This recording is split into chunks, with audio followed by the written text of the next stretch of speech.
Welcome to the Freebirth podcast, a supportive space for people who are learning, exploring, and celebrating their autonomous choices in childbirth. Together, we'll unpack truths, share personal stories, and claim our ability to birth freely and intuitively. Here's your host, Emily Saldea.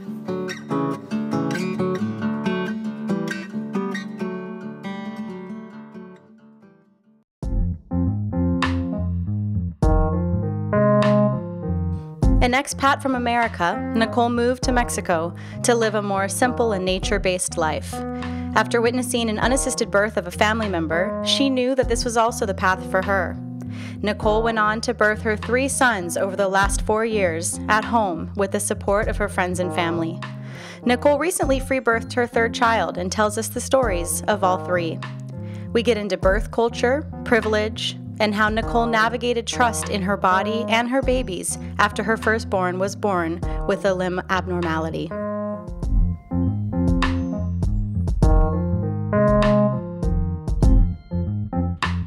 I'm feeling great. I'm feeling really good. It was the birth was a week ago, last night at midnight. Wow. Yeah, and I'm doing really, really good. It was I didn't have any tearing or any like trauma or anything like that, and so the recovery has been great. The swelling has gone down significantly in my belly, and yeah, it's been awesome. Not too much pain or anything. This was your 3rd unassisted birth. My 3rd unassisted birth. Yes. So let's just start from the beginning. What originally led you to choose unassisted? Okay, well, probably 6 years ago, my brother and his wife moved to Mexico, and they were pregnant. And their intention was to move here to live off the land and be off the grid and things like that. And so I had already been here for, 10 years. And they had an unassisted pregnancy, meaning that she had not gone to any doctor. She went once to confirm pregnancy, and that was it. And back then, I wasn't with anybody. I wasn't having a family or anything like that. And I really respected their way of life, and it was something that was my ultimate goal too, was to live off the grid. And sorry, I just walked up some stairs. It's okay. And so I was, very accepting of their decision to want to have a home birth without any assistance, because they were kind of going in that direction anyway. And then when they got here, they were still on the fence. They wanted to meet some doulas and see if anybody was kind of matched what they were looking for in terms of help or something like that. And they ended up meeting a couple friends of mine, and in the end, their decision was just to have the baby at home, just 2 of them and me, because we were all living together.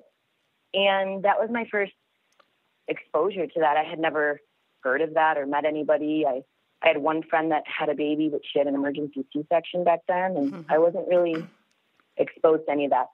And I was present at the birth. So that was 6 years ago in April, and it was amazing, and nothing happened. And I had spoken to some nurses and some doula friends of mine on my own prior to that, and they were really open and just kind of like, if the mother is confident and the father is supportive, it's nothing anybody can do to convince them otherwise. It's going to be okay. And just kind of like the confidence is coming from everywhere. And so from there, I was really intrigued and drawn to it, and I knew that I wanted to help. I wanted to kind of be involved in doula, midwife kind of stuff in the future. I had kind of made that choice around that time. And then fast forward a couple more years, and I met my partner that I'm with now, and I openly talked to him about having a family and stuff like that. And right off the bat, at that point, I knew that once I did do that, I wanted it to be unassisted birth for sure, and most likely a hands-off unassisted pregnancy. And he was completely supportive of that. And we had known each other for years, and we got together November of 2012, and we consciously conceived on December 12th. Well, that's what we believe, the day that we had our ceremony. And then we were pregnant a couple weeks later. So before even being with my partner of having and knowing that we were pregnant, we were kind of already at the confidence level that this is the way we wanted to do it. And then, so let's say I was pregnant in December. In January, my best friend from here, who also knew my brother and my sister-in-law's story and met the baby when she was born, she was pregnant and decided that she was going to have a free birth at home, and that it was just going to be her husband, me, and another girlfriend of ours. And so January 23rd, right after I found out I was pregnant, she did an unassisted home birth. Totally. She was in the bathroom alone, came out, and the baby was born 20 minutes later. So she labored hard. And you got to be there? I was there for the end. She didn't want anybody there, so we were just kind of pacing outside for hours into the evening, walking around, my other girlfriend and I, waiting for the call. And then he called us and said, she's out of the bathroom, she's ready. And we came home. Yeah, and she was born in the same pool as my niece and my children. And Brittany just, she just rocked it. She was in there, and the baby came out in 20 minutes. So, gosh, it really speaks to, in either direction, how influenced we are by the people around us and by what we see, because obviously most people are seeing and hearing about scary, traumatic, fear-based birth. And so there's a lot of fear around birth, and most people are going to the hospital because that's what they see their family do. But for you to have your brother's partner expose you to this, and then your friend reinforce this, it took one birth for you to know that was aligned for you, and then to have it reinforced by a second birth, which really, one birth in the grand scheme of things is just one birth. It's not like your whole life or something. It just, it really, speaks to how, and there's midwives quickly. And doulas. Oh, sorry. Yeah. And there's midwives and doulas who have seen hundreds of births, and, one might've been unassisted, and some of them are traumatic and stuff like that. And so perhaps that's better for me that both of my unassisted experiences prior to becoming pregnant were positive and easy, and not easy. I can't say easy, but, and that really influenced me extreme. Also, I have to admit, and my sister-in-law, not so much, but my best friend, she is the same as I am. She's currently waiting for her second child, who's going to be born in June, actually, right now. But back then, we really dove into birth stories. Like, her and I both would read. I would stay up late, even before I was pregnant, and read. I was really drawn to the website Birth Without Fear, January Harsh, and I read every birth story I could. And from any source that I could find that was aligned with what I felt was true to me, And that, what happened for me there, and I think that this reinforces a little bit of what you just said, is that I recognize that everything goes, that everything happens. Like, there is no, if you're not dilated 10 centimeters, the baby's not going to come out. There is no, when the water breaks, their birth starts. That there are no rules. And so what I learned from there, and that's not to say that on those websites it's only unassisted births. In fact, it's hardly even that. What I learned was that there's no box that you can fit a birth inside. And so therefore, to me, that pushed me even further away from the systematic birthing industry that says, this happens now, and if this doesn't happen, then this happens. Well, I think about that a lot too, with, giving your birth a chance to flourish, like give your body and your baby and your birth a chance at home.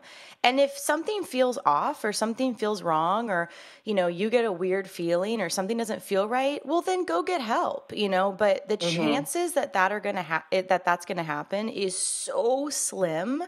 It's really like, do you want to prepare for everything to work right, or do you want to prepare for an emergency? That you cannot be in charge of your own, whether it's your own health, your own disease, your own baby, all of it, your own baby, your own food. Yeah, because people, the responsibility is taken away, or they release the responsibility. And then, and I mean, it's an interesting experience for example, to participate in those groups, those unassisted birth groups. And my girlfriend and I, the same, we're both part of those groups. And we both say, you acquire so much confidence to know that there's other people out there that are doing the same thing as you, because day by day you are checked by others that are not approving of that. And, how could you not weigh yourself every month? How could you not, have them check your blood pressure? How could you? And, and those kind of attitudes are exactly why the hospital and the medical industry are just, the king of just the rulers of the world, and why the free birth idea or unassisted pregnancies is insane to so many people, Yeah, well, it comes back to, are you preparing for wellness, or are you preparing for an emergency? And most people have been taught and trained that birth is an emergency, and death is just like knocking at your door at any point, you or your baby. Exactly. And that you need to prepare for an emergency. And the smartest way to prepare for an emergency is to be next door to an operating room. And then everyone's surprised that they get a C-section. It's you literally birthed next to an OR. What did you think was going to happen? Or your doctor is the prime, provider of the cesareans in the region or whatever. Totally. Yeah, I don't know. So, I think that's really a big deal too. Is that you are preparing for an emergency, and well, obviously that's the point of this conversation. I think that birth is something that comes from very far away and very deep within us, and it doesn't have anything to do with doctors or men or at all.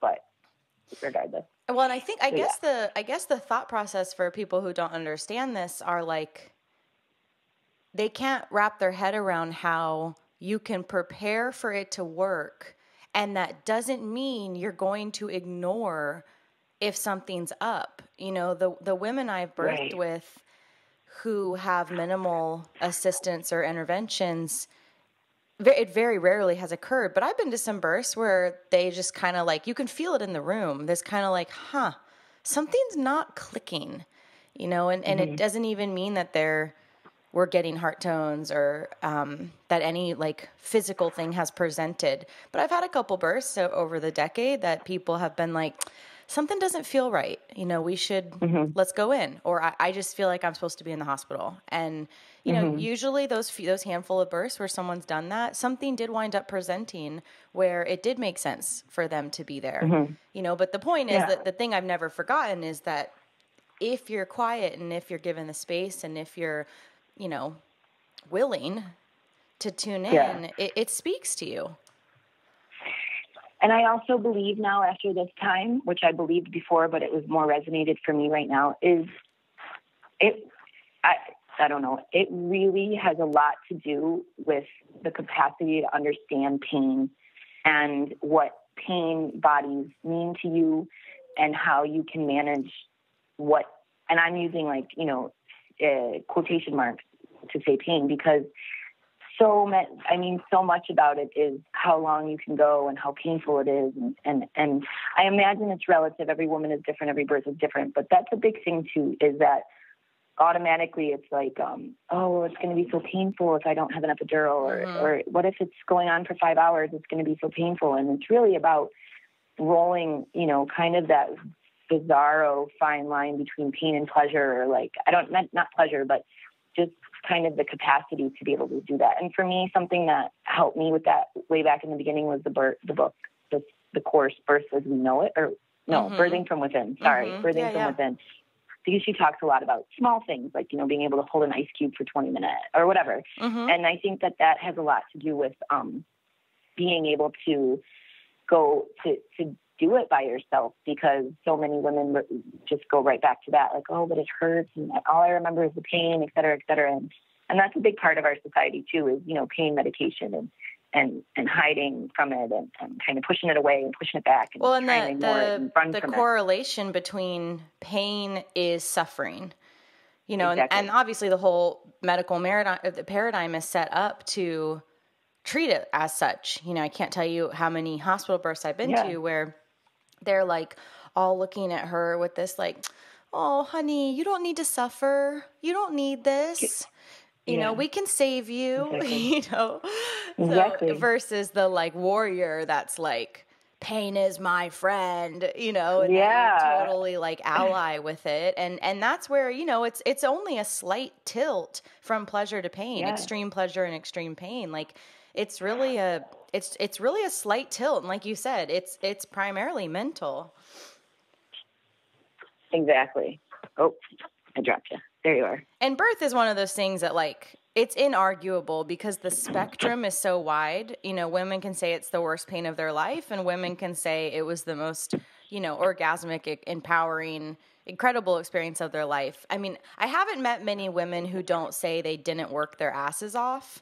I do think that's common. It doesn't mean everybody, but I think, it's common that most women say it's definitely hard work. But I want to hear more about your stories. I mean, so you just had your third. So let's like walk me through your first and second, and then of course I want to hear all the details about your most recent.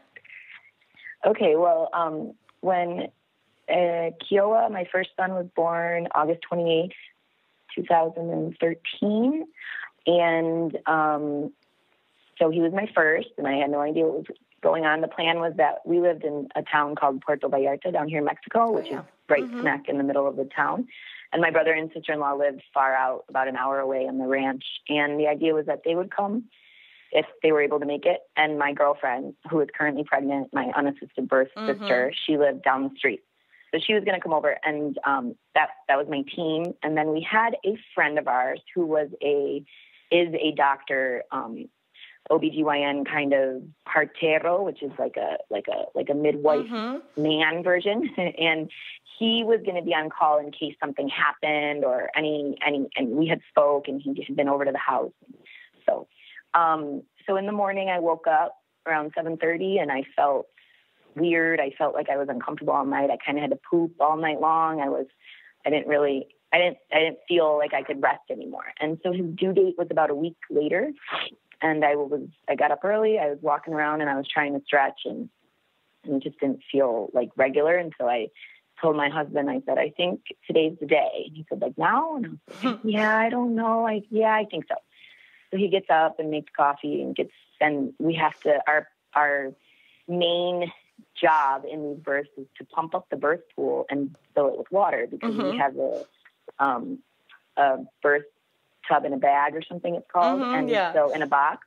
Okay, so that was my brother and sister-in-law's, and so we've inherited it. So that is his job. So he's going to spend the next 2 hours pumping and filling and lighting incense and just kind of watching me walk around the house. Yeah. And I advised my brother and sister-in-law, so they were getting ready, and they were going to come down with my niece was a little over 2.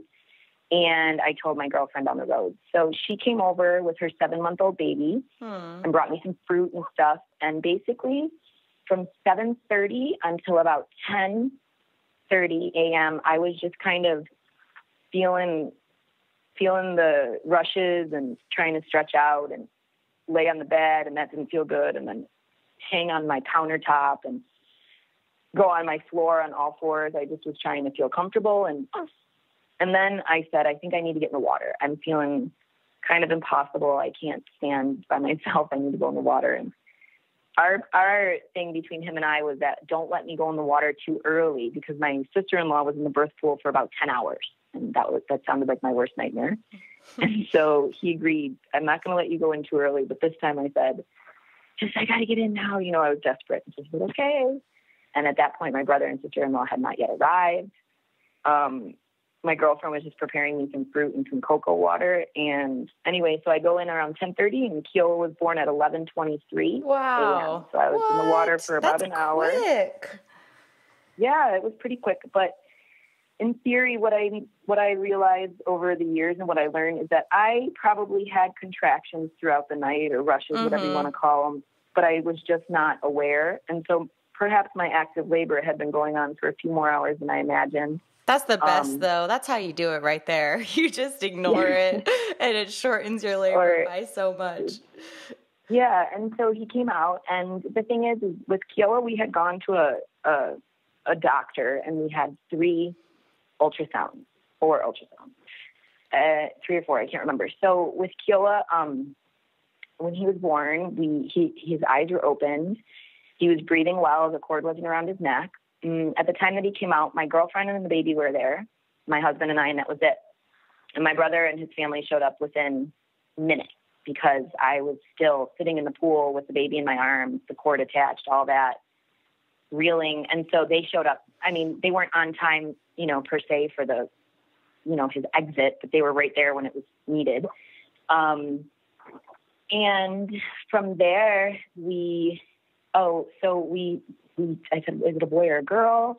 Because we never want to know the sex of the baby. So is it a boy or a girl? It's a boy. And then my niece has 2 toes stuck together on both of her feet, kind of like webbed. Mm-hmm. And I said to my husband, are his feet stuck together? And so at that point, my husband noticed that Kiowa's left side of his body, his left arm is only developed to the elbow and has a small kind of like a small little hand off of there. And then his left leg is now over time we learned what it is. And, he's missing a bone and things like that. But his arm and his leg were smaller and completely different than what we had imagined. And so that was an interesting first experience, that's because a big deal. For a lot of people, that would have also implied a medical emergency and a panic and a freak out. But for us, we just, we saw it and we said, okay, this is amazing. And we felt like he was breathing and he was red and everything was awesome. And so we started the process. We were going to burn the cord.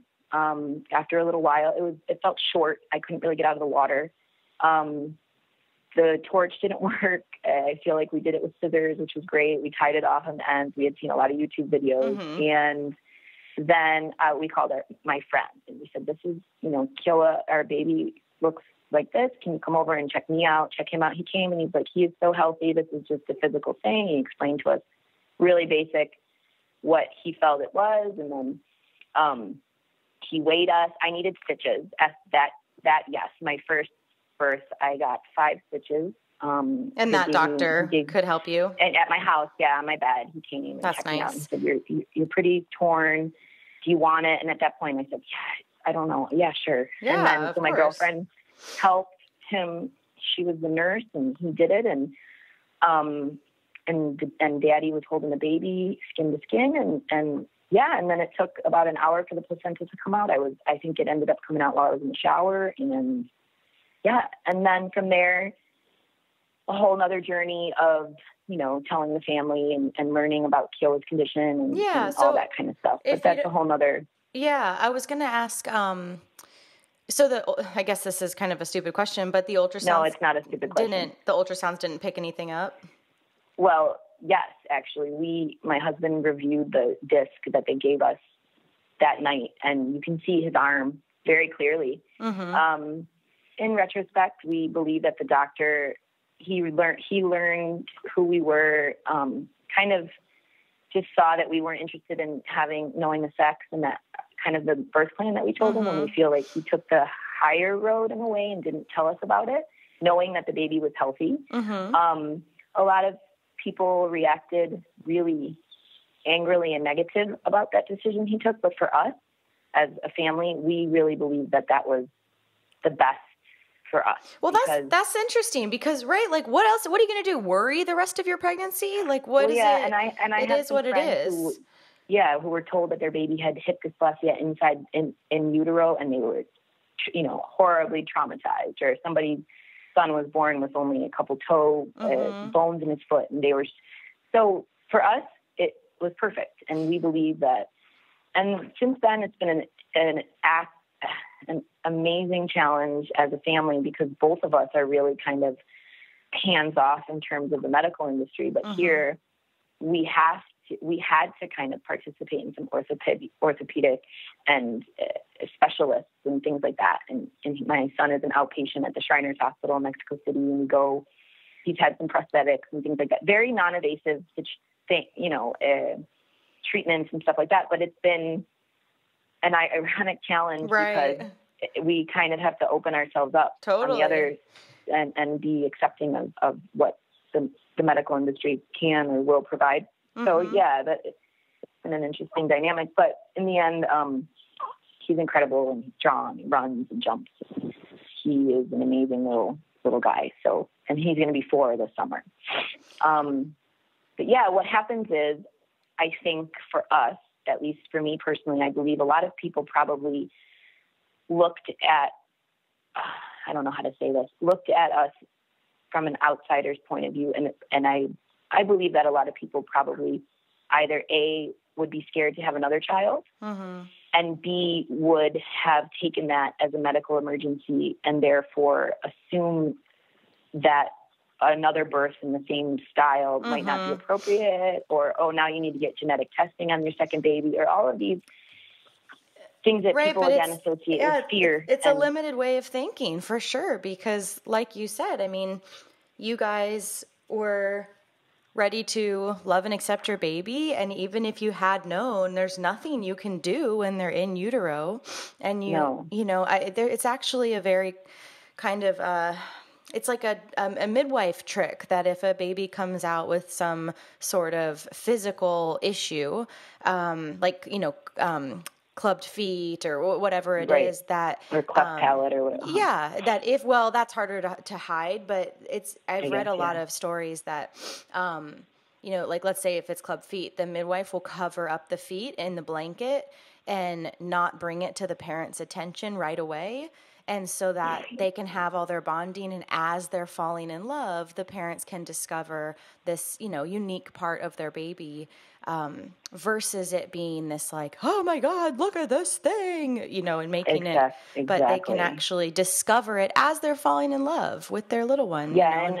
And I think that that's exactly what happened for us. Yeah, it sounds like it. Him, and you don't even think about checking the sex right away. You're like, oh my God, is there a cord on his neck? Is he blue? Right. All of the vitals. And then, oh, is it a boy or a girl? And then, oh, okay, let's check.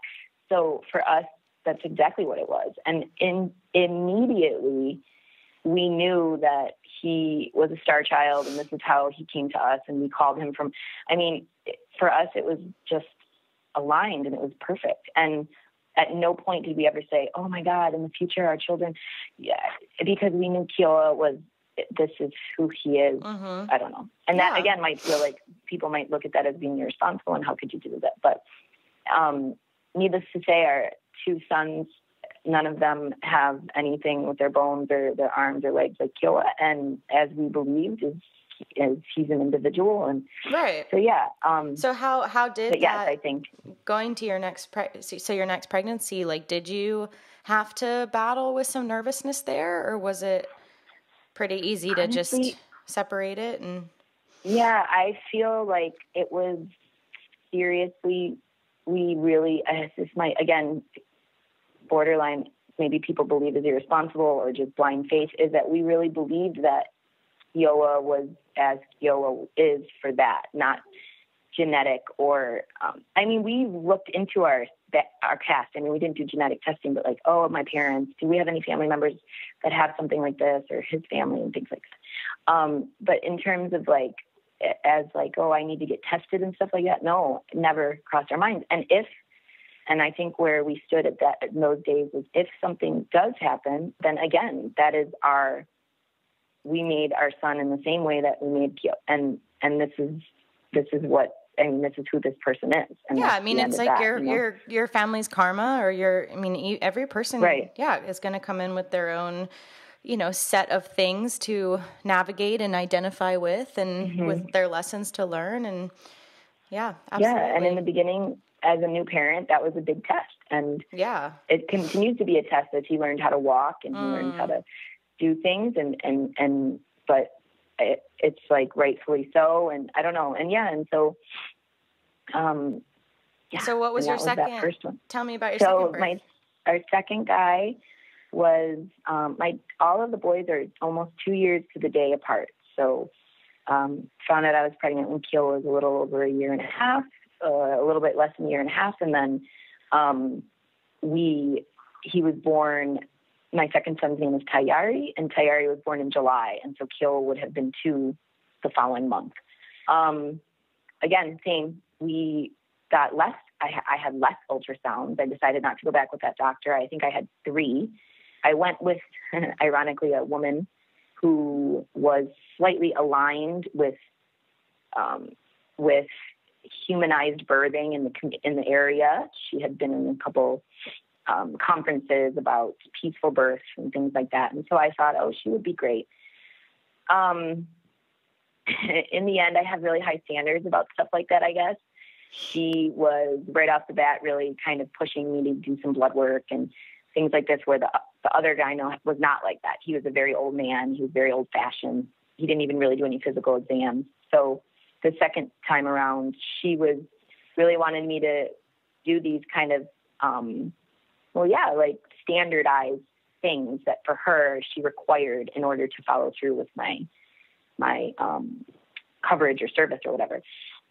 A side note, and this might not necessarily be something that maybe this might have to be edited out, but I live in Mexico and I want my children to have dual citizenship. And the process to get American citizenship for a child here with an American mother it's not impossible. It's complex in that I have to really follow through in proving that my child is mine. Mm-hmm. And so the way that works is there's really kind of a need to show photos, videos, medical history. So it's really the reason why I was doing that the second time around. Mm-hmm. However, the second time around, she really wasn't, she felt like one of my tests came back as gestational diabetes, and she was really pushing that I didn't have a home birth, and I got a second test and third test and things like this. And it was, I'm always kind of, it's always an awkward personality challenge for me faced with the medical professionals because I don't really know how to hold back. So I expressed myself very lightheartedly, and I said that I didn't think that that was an issue for me because her final reasoning, and upon more research on my own, really the thing about, for example, this is totally sidebar, gestational diabetes appears, I mean, obviously if you have history in your family and you as an individual have issues with sugar, and the tests for gestational diabetes are very obscure. And in the end, what comes to appear as the reason is then therefore you're going to have a big baby and you cannot birth a big baby without intervention. And so I don't believe that. And monitoring of your baby afterwards.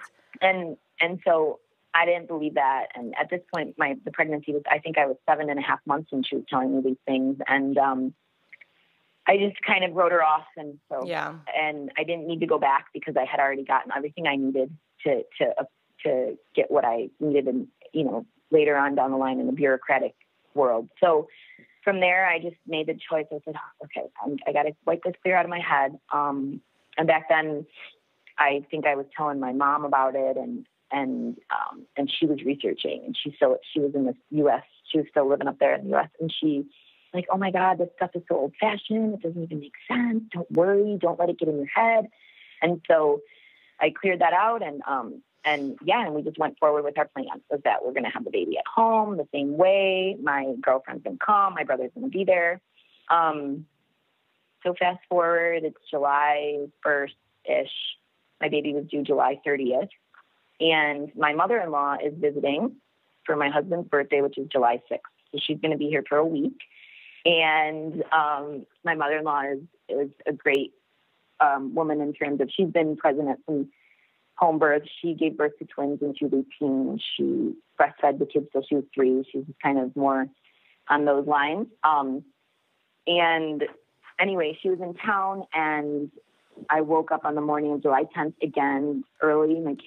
My then 2-year-old would get up at the crack of dawn. It was still dark outside, and we make smoothies and have yogurt and the morning thing. And around 9, I was like, because I didn't sleep good last night. To my husband, I said, I don't know. I'm feeling weird. And he's like, well, what does that mean? Is it the birth? I said, no, of course not. It's 30 days away, and no, it can't be. And so what week are you at right now in this story? 36 weeks. 36. Okay. Later, towards the end of the 36, July 2nd, July 30th, and I was like, no, we don't even have a name. We're not ready. The bed is folded up. I'm not in labor. So those are all my reasons. And, and so I called my sister-in-law, who at that point, her daughter was 4. And I was like, Emily, I'm feeling weird. What were your signs of labor? And she's like, I don't know. You just had a baby a couple years ago. What are you talking about? What's happening? I said, I think maybe it is the day. And she's like asking me my trigger questions, like, did you poop a lot? Did you do this? Did you do this? Okay. So should we come over? And I said, I think so. So then I called my girlfriend who was supposed to come, and she ironically is flying to LA that afternoon for a 3-day trip. And I called her and I said, Anita, I think this is the day. And she was like, no, I'm supposed to be there. I'm leaving to the airport. It can't be. And at some point, my husband came outside while I was on the phone and grabbed me by the shoulders. Are you in labor or not? And I said, yes. Okay, yes, I am. I admit it, yes. And I think my other block was that my mother-in-law was there, and I really didn't want a mother-in-law or my mom, and so I was really just kind of like, it's not possible. I couldn't wrap my brain. So finally, when I was conscious of the feelings, okay, we're in labor, fine. And so then we live in a really tiny town by the beach, and my husband, I asked that we have that he goes to get bones to make a bone broth. That was kind of my tradition. So when Kyo was born that morning, I made soup, and then so he went to get the bones and kind of start to get everything ready, and we set up the space, the altar. We kind of had the birth pool at that point was in the middle of our dining area. I had like a room divider kind of separating it off, and but kind of out in the open, but like it's just our family, so it wasn't too bad. And so I was walking around making soup and kind of feeling everything out. And so that was around 10 a.m. when I decided, and probably around 1. I remember maybe 2 o'clock, just because the baby was going to have a nap. I went inside my bedroom and I said, I'm going to stay in there for a while. Please come in and check on me and bring me fluids. And I was in there for hours, 2 hours, 3 hours, maybe doing active labor. I was trying to get comfy. I was stretching on the floor. I was pulling on the bed. I was hanging on the window railing, things like that. And just trying to be, just feel it. And for that birth, I was really with the idea of dancing the baby out. I was really focused on the spiraling down, and I think that really helped me connect to that idea. And so I did that for a few hours. My son was napping in the room because we have shared room, and I was and I did that, and then finally I went out and I said, okay, I'm ready to go in the water. And he's like, are you sure? I said, yes. And at that time, I think I was in the water for a while longer, maybe an hour, maybe 2 hours. Because I recall that I went in before transition, like I was in there for a long time where I was still talking and holding hands and eating food. And another girlfriend of mine came for that birth. She showed up and brought some incense and was there to hold my hand. And my niece was there, my 4-year-old niece, and she was holding my hand, and my son was coming out a little bit. He was a little bit more scared because he was so little, but it was in the day, and it was totally family. My brother and my mother-in-law didn't really pass in front of me at all. They kind of stayed out of the picture, but nice. They both got some incredible photos and videos of me from behind. So that was really awesome. And they were giving me cocoa water and frozen pineapple and watermelon, and it was amazing. And so Tayari was born at 5:28 in the evening. And so, I started at 10, and it was a lot more active and longer than Kiowa. I really struggled in the water towards the end with kind of like losing it and not knowing if I should be breathing or pushing, or I was kind of overanalyzing it. And my sister-in-law was just an awesome coach, and she was like, whatever you need to do, and kind of rolling with it. And she was really helped me for that, and gave me a lot of support. I mean, everybody did, but she was kind of like my coach. And so the baby head came out, and the cord was okay, and no kind of emergency. He didn't cry right away. He was pretty blue. I was holding him, and I believe I felt that he was breathing and everything was okay. But my brother and my husband, my mother-in-law, saw for some reason that they felt like he wasn't breathing, and so they held him and they suctioned his little nose with the suction ball, and they even I think they even held him upside down, and then he started to breathe, or he started to cry. And so that was a little bit of an emergency, a family emergency in the moment. And I think that they all carry that with them strongly for this birth story, is that they felt like he wasn't breathing, which I respect, and I believe perhaps that is the case. However, I was high on what just happened, and I felt total confidence that he was. And I think people who don't see a lot of birth don't know that, plenty of babies take a good minute or 2 or 3 to really figure it out. Yeah. Which happened kind of this time around, the third baby, and everybody was totally calm. He came out. It was insane. We cut the cord. The cord was really short at that time. It was almost like, even to hold him in my arms, kind of pulling down on me. Mm-hmm.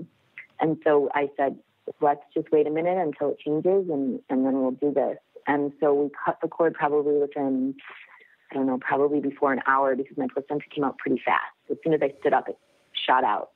And then from there, we just cleaned him off and a little bit, and Daddy held him while I took a shower, and then immediately we were in bed, and he was nursing, and it was awesome. And then... and that was how long ago? That was, he was born on July 2nd, 2015. Okay. 2 years ago. Almost 2 years, yeah. Mm-hmm. Okay. And yep. So you just had your third about a week ago. Last week, yeah. And tell me that story. And this was a totally different experience. I had, so on May 3rd, a week prior to May 3rd was a Monday night.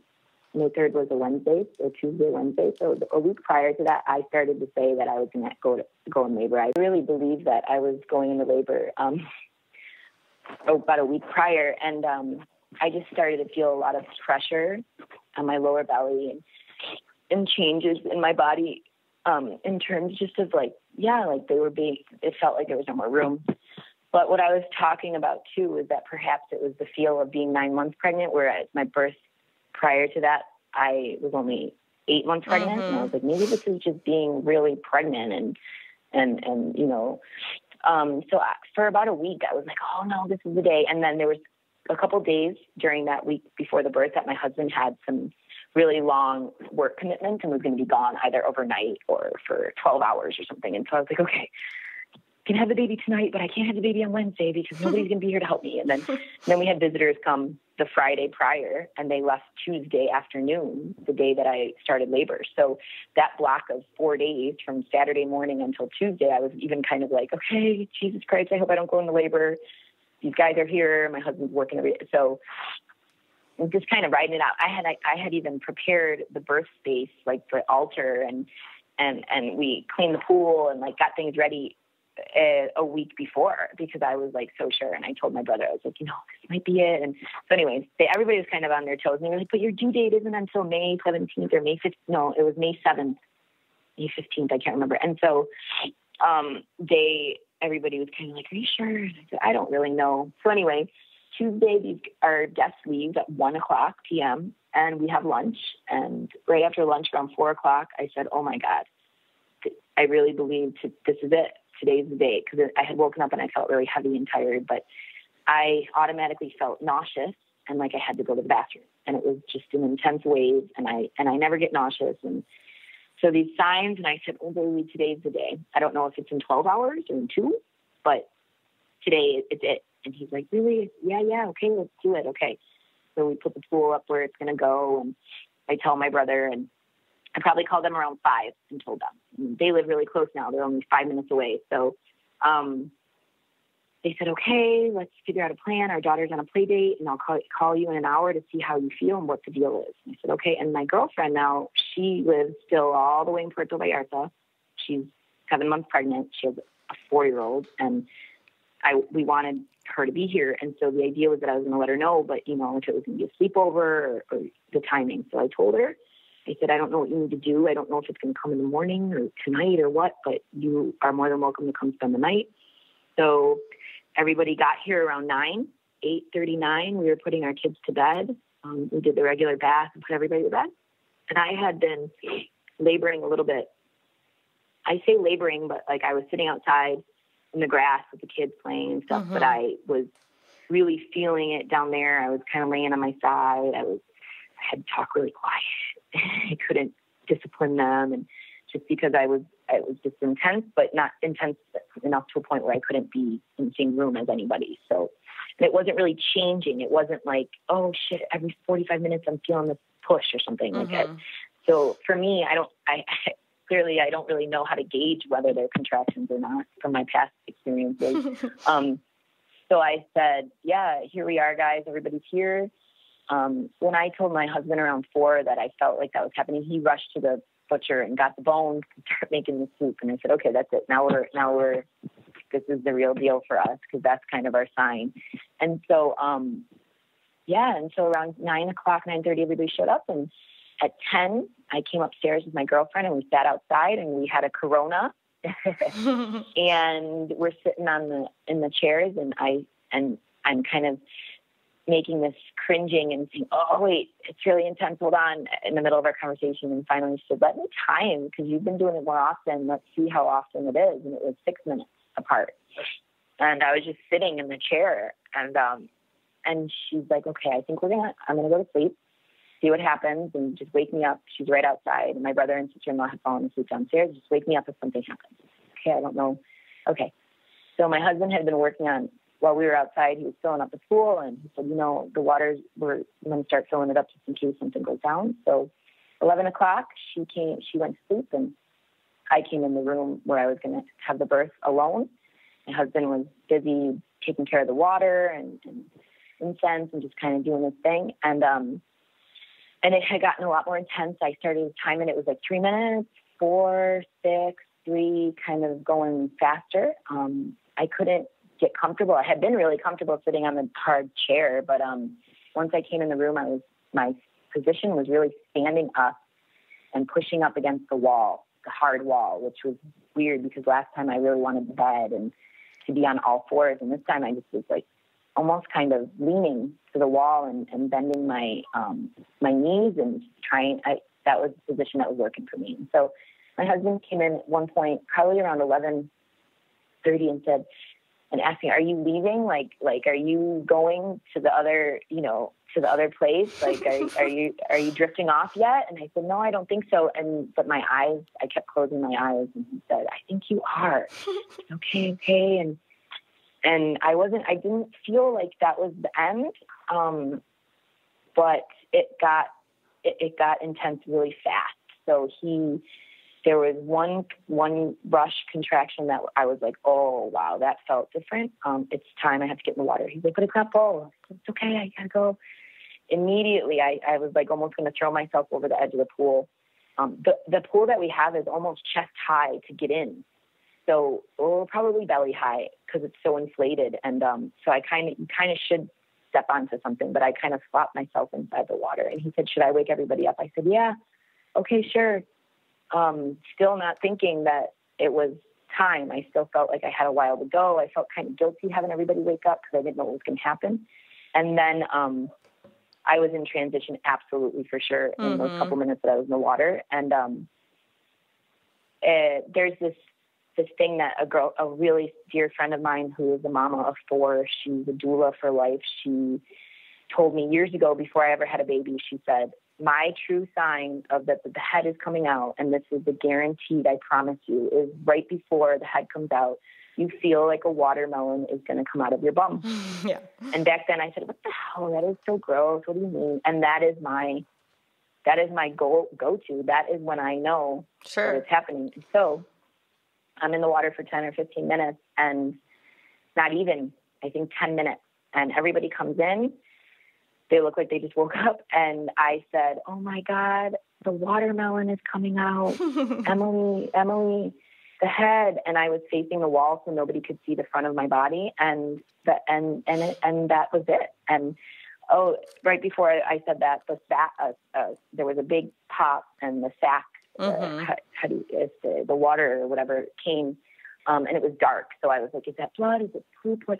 Oh my God. And then in the next breath, it was the head. And so I was facing the other way. I said, it's dad. I think my husband was getting more water. Everybody was kind of rushed, and the baby came out in my arms, and everybody kind of came around to the side.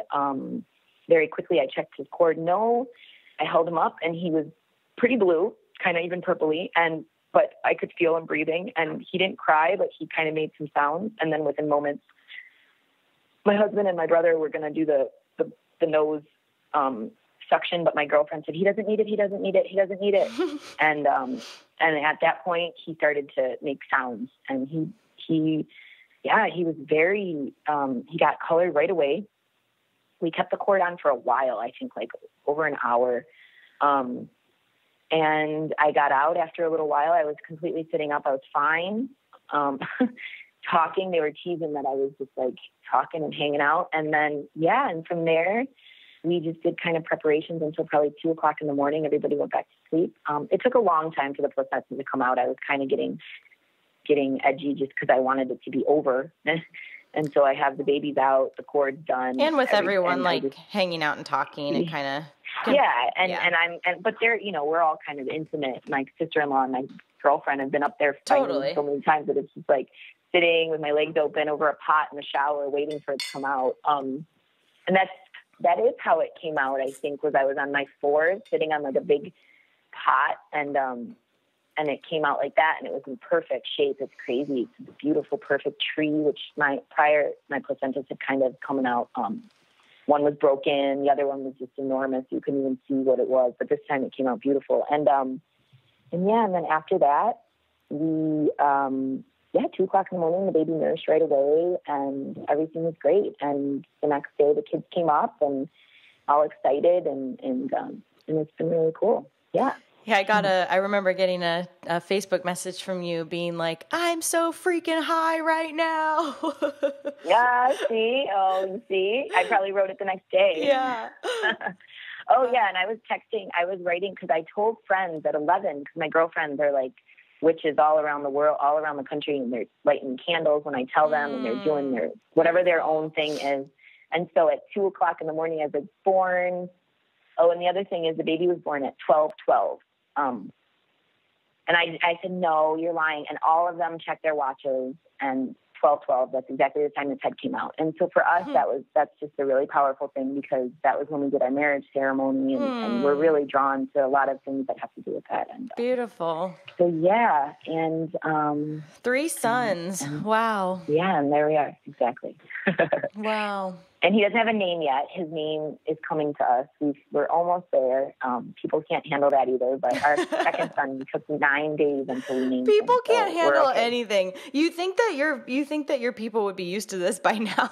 Oh no! And my people, meaning like family and cousins and randoms, are like, what's his name? Writing every day. It's like, you'll hear it when we're ready. Mm-hmm. Can we help? Can we help you pick out a name? We're like, no, not even close. We're good. So. Yeah. So how do you go about, what's the process of, do you just meditate and see what name comes to you, or do you have a bit of a process? With my first son, we knew the name, whether it was a boy or a girl. That's how we were going to name him anyway. Kiowa. And that is a Native American tribe that was peaceful with the Mexicans, and kind of like just something that we were really connected to from before we knew each other, my husband and I. And then this name came up in conversation, and it was the name we chose. So that was that. And then the second baby, we really believed was a girl, and we had a name for the girl. He wasn't a girl. And so we didn't have any alternatives. And so for him, we just really, we kind of reflected on how he was born and where he came from, and what our backgrounds are and things like that. And what his name means is the Native Indians to this region of Mexico. It's, they're called the Huichol Indians, and his name in Huichol is from the heart. Like our heart, from our heart. So for us, it was beautiful, and it sounds great. And his second name is Moon, like the moon, because his brother's second name is Sun, but in Spanish. So it was kind of our duel. And and the same. So I had a girl's name again chosen just in case. The same girl's name kind of rolling over, not a girl. So we didn't have any boys' names chosen. But I think that we have a lot of kind of symbolism and things that we believe strongly in, and so we'll choose a good one. I think we'll see. Yeah, of course. I'm sure you're like, we're just gonna name him Paul. Well, and people are like, what about, a trendy name, or how about this one? And so you're like, back off. This is a very personal, very big deal. Yeah. Yeah. Totally. They're not there yet for us. So anyway, wow. Yeah, and what wild stories. Yeah, they are. Well, I love them because, it's wild, but at the same time, they're like perfectly normal stories too. It's like you went into labor and you had your crew around you and you popped a baby out at your house. It's like pretty simple, but at the same time, I'm just always I think the part that always fascinates me the most is, that women are that the women I'm talking to, are so drawn to opt out of this default system and to really figure out how to claim their own experience and how to, stake that claim in their family and in their home and allow themselves to have this, undisturbed experience, and thank God you had this exposure of positivity beforehand. I mean, what a beautiful foundation to lay that you could reference throughout your first pregnancy and first birth experience. I completely agree. And I think that what I've learned is, and this is the case in a lot of elements of one's life, is the women that I've come across, like that I know intimately, either that or, that are out there in the world that I've met in social media or whatever, that have done unassisted home births, they're really confident. They are confident in themselves, in their strengths, in their management of pain. They're confident in, if there is an emergency, they take the responsibility to determine, like I said, our son was born the way that he was, my first son. And that is we accept that because we didn't do genetic testing, because we didn't do this and this and that, and by really having confidence in those decisions and that they can manage. And I even read something, I read something recently on one of the, a group that said a woman who, a doula or a midwife who knew, a family that did unassisted birth, they had birthed twins and the twins passed away, and that the woman and her husband were 100% wholeheartedly accepted that as an outcome of their decision to birth like that. Now, I mean, that's a completely extreme example. But it's kind of even along those terms. If you are entering into this kind of realm of decision-making where you're kind of going out of the box or off the grid of everybody else's reality, it really is about your confidence and your assurance in what your choices are. Totally. And I think it's crazier to just like show up at a institution of strangers that are trained in pathology and sickness and surgery and be like, you guys take care of it. I mean, the women I'm talking to that free birth, they have taken so much responsibility. They're so educated. They are, they tend to be pretty spiritual people that feel connected to source, and to the ability to have this be a normal physiological experience. And and that's the other piece of this. I talk about it a lot with the other moms, like, death is a reality here as it is every day, whether we want to acknowledge it or not. And I think one of the women in one of the podcasts said it best. She said, she's had 4 free births, and she said, even if my child were to pass or I were to pass in labor or immediately following, I would still know that I chose the safest route. And I think that's really, really powerful to know. I completely agree too. Yeah. That's incredible. I think the other day we ran into a girlfriend who actually used the pool. Her baby was the last baby born in this pool, and the neighborhood pool. And there's been 7 births, and most of them are mine or my brother's or my intimate friend. But there's 2 other families that did home birth that use the pool. Supposedly it's good up to 40 births, whatever that means. But anyway, we were talking about, she had lived in Hawaii and she had attended 22 births before she had her babies. And she said that for her option, she would rather die than to go to a hospital. And she's like, I know that sounds extreme, but that's how sure I was that this is what I needed to do. And my husband said the same. He's like, that's how Nicole was. a cesarean is not an option. And so once that's in your head that this is the only way that you will be doing this, because you're sure that this is the truth, this is what's real, this is where our ancestors come from. Women do it like this all the time everywhere around the world, still to this day. When you're sure of that, it's like, yeah, of course, nothing can change you. But yeah, and it's like that. It's like, even to know that you would rather die than for you, to put your hands and the safety of you and your family in somebody else's hands. It's crazy. Yeah. I mean, it makes a lot of sense to me.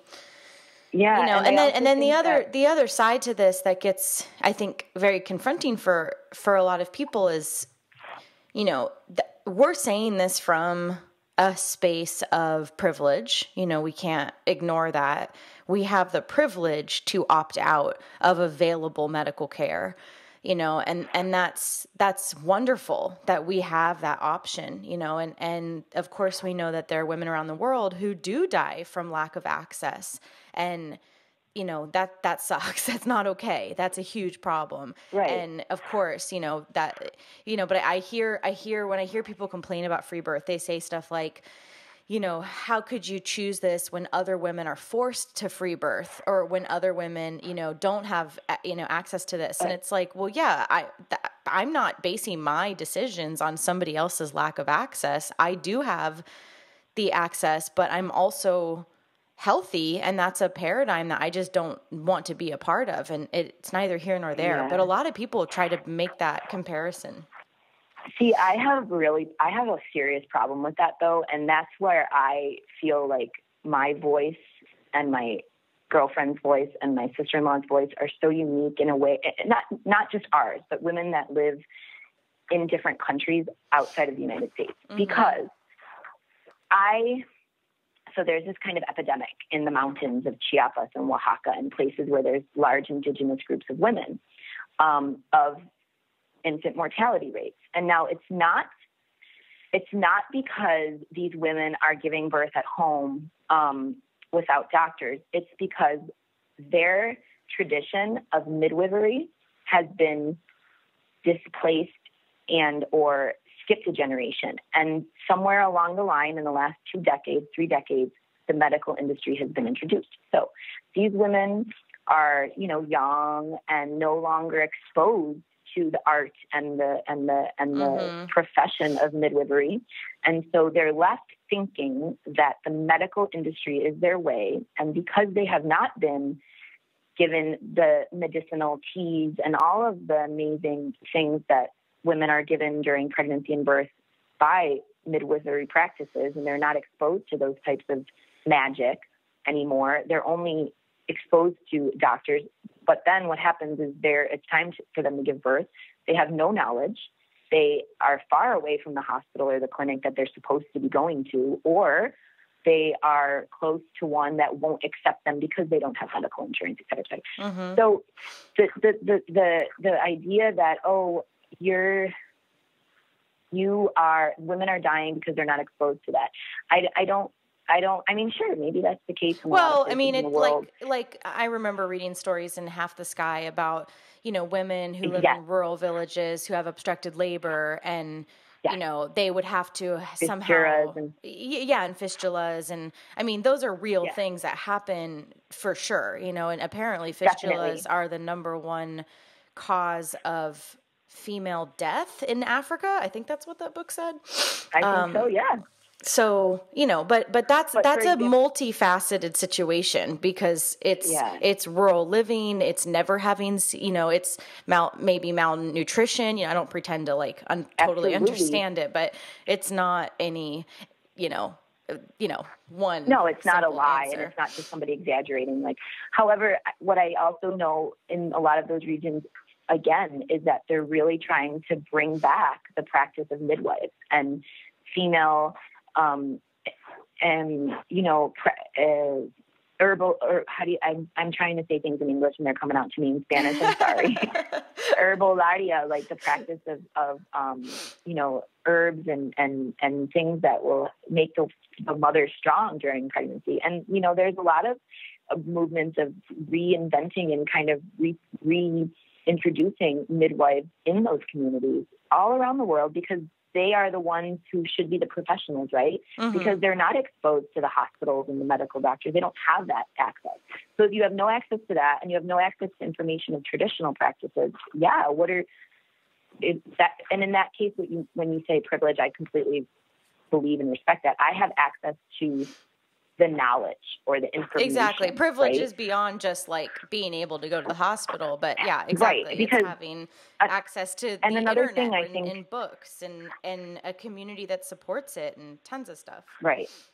Yeah, absolutely. And I think also another thing that I've been seeing of recent, and which is really bizarre, well, not bizarre, I understand it, is a lot of women I've been seeing on those unassisted groups are really making the decision to have an unassisted home birth from their lack of ability, economic, financial stability, whatever you want to call it. Mm-hmm. Like, they don't have the money to give birth in the United States in a hospital or in a birth center. Mm-hmm. So they choose to do this out of need, financial, which to me, I completely understand that.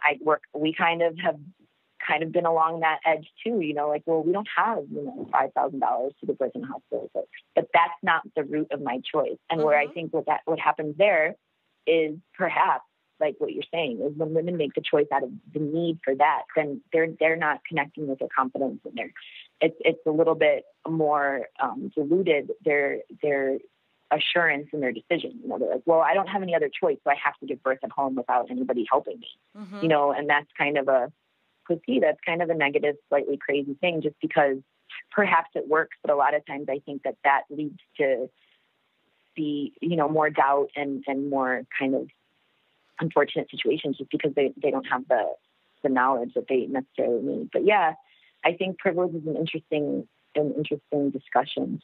But it's the same across the board of trying to live off of what everybody's used to. You know what I mean? Like, I can say that I want to live off the grid because I've lived with a grid Mm-hmm. my whole life, I suppose, right? And, I want to do this, but I'm talking with an internet connection from my cell phone. Mm-hmm. So it's all kind of, it's all kind of. Well, look, relative, I mean, suppose. yeah, part of appreciating our privilege is that we do get to pick and choose what works for us, and we do get to, I mean, that is privilege. It's amazing, and yeah, it's amazing. I think it's all it's so tied in. I mean, it's tied into spirituality and to access and, wanting to take responsibility and, normalizing birth internally and with your family. Yeah. I mean, it's a very big puzzle. Mm-hmm. But yeah, but go ahead. I also think, that a lot of people are very defensive, or like how you said, You think? like conflictive of it almost, Well, to I the point think where that the bottom line belief is you're pretty much everybody's dying around the world if they don't have access to the hospital. Yeah. That's kind of the whole, like, the hospital is how we are able to have safe births, and so of course it's paradigm rocking for us to be like, that's completely not true. And, right. And watch me totally do this. Right. And I also want to add, just this is kind of a side thing, but I had my last January, my mother came down to live with us in our yard, and my mom passed from cancer at the end of February of last year. So she was living with us for about 3 months. And she had been in chemo for years, and she was kind of over it and just kind of wanted to come down here and supposedly, eat healthy and be in the sun and hang out with us and whatever that meant. And I think for me, I know that for me, the experience of watching her be here and what occurs at the end of somebody's kind of path in those situations, Mm-hmm. and having my family live through that and us kind of, like dealing with it and reflecting on it. Our experience with death on all realms, whether it's your baby and your baby's born and something happens, or you lose your life, or a family member loses your life, our experience with death is also the same as it is with what you said with birth. Is just kind of or with pain, is just hiding it or running away from it, or Mm-hmm. not really dealing with it. And when you are faced with that, for whatever situation, whether it's a family member or a friend, or you work in the industry, or you're around death often, it really changes your perspective on what life and reality is and the flow of just the coming and going of life and who we really are. And that in the end, all of us are on our own path. Like, we're connected to each other by blood and tribes and family lines and stuff like that. But every single individual is here and is gone on their own. And that really, I think that heightens our confidence in terms of welcoming life and 100%. A midwife I used to work for used to always say, "We come to go." And I love that. It's so simple and so true. And it really helps you as a mother, I think, or as a caretaker of children, to separate yourself from just to know that they're here for a short time and you birthed them literally to come to this planet and grow to be humans. And like, yes, I am responsible, but I'm not their all. I don't know. It's an interesting experience once you kind of release that obsession with totally. And like, let's not forget that, control. that we're not in charge, we don't know. Also. And this really falls down, to what you believe spiritually. But if you are, whether you're a faith-based person of an organized religion or, more like what sounds like you and I are, just kind of a spiritual person that trusts in the universe's rhythms. Right. Either way, if you're faith-based in any way, like your relationship to God, you tends to be that that people, that we understand that there is, I would use words like karma, that there are timelines that we all have. And some people have a couple of weeks here and some people have 100 years here. And, this idea that nobody can ever die, that's never supposed to happen, versus looking at it as we are not in control of another being's, lifetime here and their timeline here. And what if, I just was reading Laura Shanley's book, Unassisted Birth, and she talks about, losing her fourth baby pretty soon after birth, and that it wasn't even a surprise to her because she just had a feeling about it, and she had actually prayed for a miscarriage early in the pregnancy, and the baby, it sounds like the baby passed that night, and she just says it so elegantly that of course they were sad and they grieved, but at the same time she knew it wasn't the right time for this child to be here, and it just wasn't the right time for this little soul, and just. Yeah. It's just so, I resonate. Incredible. Yeah. And it's like crazy how much we're not supposed to talk that way. That there's this, but whatever, we are talking that way. Yeah. And that's an incredible thing to witness once you have, and that goes the same, any step of personal evolution or just kind of growth in terms of higher vibration or spirituality or whatever. As soon as you're exposed to an idea or a concept, or something clicks in you that is a new truth for you, you can never go back from there. And once you see it everywhere, like once you're aware that, there's no more control and death is part of it and it's okay and everything's balanced, you start to see more and more people talk about it, or just that it's just kind of a sensitive thing for more and more of those around you, especially if you've created a circle of, like-minded individuals, or you only follow certain things on the social media platforms that resonate with you, and I feel like that's kind of something that's talked about a little bit more in terms of death and stuff. But it's a crazy idea, and it's also about feeling feeling the emotions, the same as pain. You have to feel the pain so that you can then feel pleasure. You have to feel absolute tragic sadness and loss so that you can resonate with all that is the opposite of that. And that's a part of our society that is not okay, it's hard for me to say that because now I live in Mexico, so things like the Day of the Dead is like an enormously beautiful, hugely respected tradition, and death and dead and all of those things are, that's a whole other thing. However, coming from, 21 years living and breathing in the United States, that's not something that is, people are put in a hospice or into a building. They kind of die there by themselves. And it's really not held in the reverence that, it's like pushed to the shadows. And if, there would be such a deeper, reverence for birth if we could hold it for death. There really would be. I believe that 100%. Very deeply. Yeah. Yeah. And I believe that a lot of peace, I say this, I put this out there a lot, is that peace on earth begins with birth. Like, I really believe that the way that we welcome new beings into our world is so critical in terms of the way that we will be treating those beings throughout their lifetime. And I mean, this is about, like, having the bright lights on in the hospital, the circumcision, to giving them a shot as soon as they're born, to wiping, so a million much. and one I know, things. it's so sad. And once that's the way that they're set, it's almost like their program. They're like the majority. The Majority of the children of our, next generation, and our previous generations, are being born on drugs and poked and prodded, and violently dealt with, denied their placental blood. I mean, just, it's such a long list of denied their mother's, breast and skin to skin, and being pulled out with instruments or through the stomach. And it's just so violent. It's so violent. Exactly. And then we wonder why everyone's drug addicted and needing to numb out and can't be in relationships.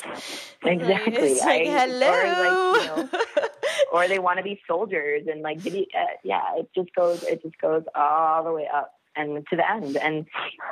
But man, that is a subject that is so sensitive out there in the world because, well, for many reasons, but I think that a lot of women really connect with what happens to them at birth, whether, again, what happens to them at birth. Yeah. They had an emergency C-section because they were told their hips were too small or whatever. Mm-hmm. That is what they stick with. And, and it's a very difficult thing for somebody to face. Yeah. Yeah. And it's hard. And it's hard to face the truth about where we come from and why and things like that. But I don't know. It's all part of the journey, I suppose. And I stopped trying to convince people a long time ago, everybody in their own time, because it's just too much. It's too hard. Oh, yeah. It's not about convincing. I mean, it's really just, you do you, I do me, they do them. And exactly. we can birth our children the way that we feel best, as hopefully most people are. And, awakenings happen when they do. And, and again, like, I always feel like I need to say this, like, if somebody's choosing the hospital because that's the best move for them, then hell yeah, like, whatever, it's not my cup of tea, but, of course, like, what ultimately needs to happen at the end of the day is all options need to be laid out, equally, and that they're all viable options. If there was more transparency in obstetrics, that would help, but that's a whole nother conversation. Yeah. And I completely, I believe, this is an intimate, private conversation this is going to be a public conversation, but in the group, in something called freebirth. So that's a whole nother thing. But in life, I completely believe that if you as a woman and your partner and your family makes the choice to have the birth that you choose to have, whatever that means, that is all that it's about. If you choose to have a cesarean because you know that this happens and you want it to do it, great. That is your choice. But it's when it's not a choice. Yeah, it's just not really issue. Right. And it's like 1%. It's like less than 1% chooses elective surgical birth at the end of the day. It's, Oh, wow. That's an incredible detail. It's not really number. like that many people, obviously, as we know, what's happening is, they agree to an induction, right? And that's, 50% of inductions end in C-sections. I mean, so right there, you've got a huge, huge, huge sample size. But we do need to wrap up a little bit because we're yes. We could talk about this all day. So yeah, those are the stories of the babies and the births and all that good stuff. Thank you. It's so inspiring. Oh no, thank you. Yeah, so I love talking to you so close to your birth. That's so fun. Yeah, that's really exciting. And it was just a week. I know. That's awesome. I didn't know when we had scheduled it, so it was going to be after or before or today or whatever. But no, that's so cool. Happy full moon and congratulations on you. Your precious 3 sons. And I'm happy to be connected and so grateful to have you share me too. I'm your excited. Stories. I'm excited to hear some of the other ones and all that. So yeah, thank you. And congratulations on your new project and Thanks. good luck. All right, Mama, All take right. care. Okay, you too. Bye.